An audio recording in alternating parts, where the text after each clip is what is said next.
tremendous love and responsibility, and somewhere in that, strength that comes to you. Just with that responsibility is this great strength that you didn't know you had. And I see so much of that in you and in this community. There are so many great fathers. I know my father, I would consider him a great father. He's one of these sort of wise and humble men.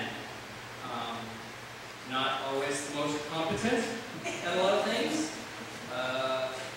but very human and willing to share that with me and to encourage me to find my own way.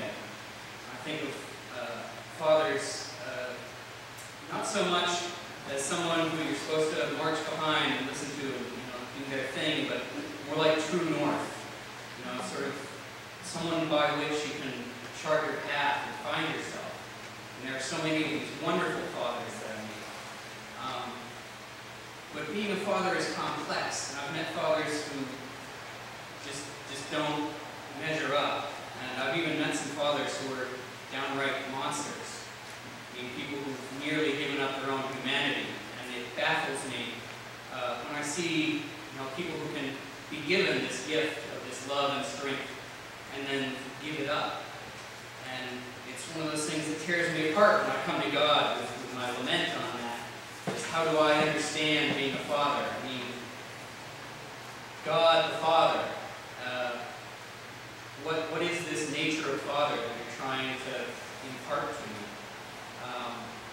Think of God's supposed to be sustainer. A father's supposed to look after his children, care and protect the people he loves. But think of Jesus, the beloved Son. I mean, even he had that moment of, Father, why have you abandoned me? And I get torn apart by these sort of questions. And I find myself sort of like Jacob.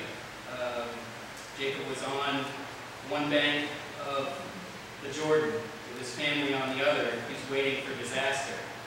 And overnight, he wrestles with an angel. An angel comes and attacks him.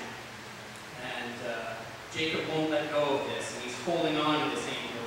The angel says, in the morning, you have to let me go. The dawn is coming. And Jacob, I won't let this go. I can't. And the angel breaks his hip. And he still won't let go. He says, no, you have to give me a blessing, because I've come as far as I can in this type of question. Bless me, or do away with me, but you have to choose this. So that's how I come to God with my questions. There may be a better way than that, but that's my way. And so I put that to God, and sure enough, I milled it over and over, and finally kind of received that blessing. And usually when you ask questions like this, you want an answer. Okay, well, that's not God's way.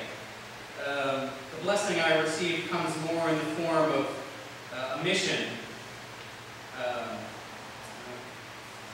It's that way of saying, have faith and do this, and I'll be with you. God is a sustainer and a redeemer, and He won't take away the darkness, but He's there with you as you go into the darkness. And when it comes to these thoughts about how can I stop evil in my life and the lives of people I see, and God, why won't you prevent evil? I know that I won't always be there to save my children. Will you? The answer is no. I can't redeem the sins of the other fathers I've known, and I can't save my children from the things that are waiting for them. But I've been given this mission, and this is just to be the father that I would choose to have, and to be the child for the father I am given. And this is a mission for all of us. It doesn't matter who your father is or what he is like. Be the father you should be the child you should be. And this is as much as God will ask of you. Do this and have faith, and God will be with you. And the things that I can't control, God will redeem. If I can just hold on to my responsibility. And I'm so happy that all of you are here for me. This grand community of faith brings so much to my life and to my children and my family that I feel this is the place of God that redeems fatherhood for me. And that's as much as I can say. Thank you.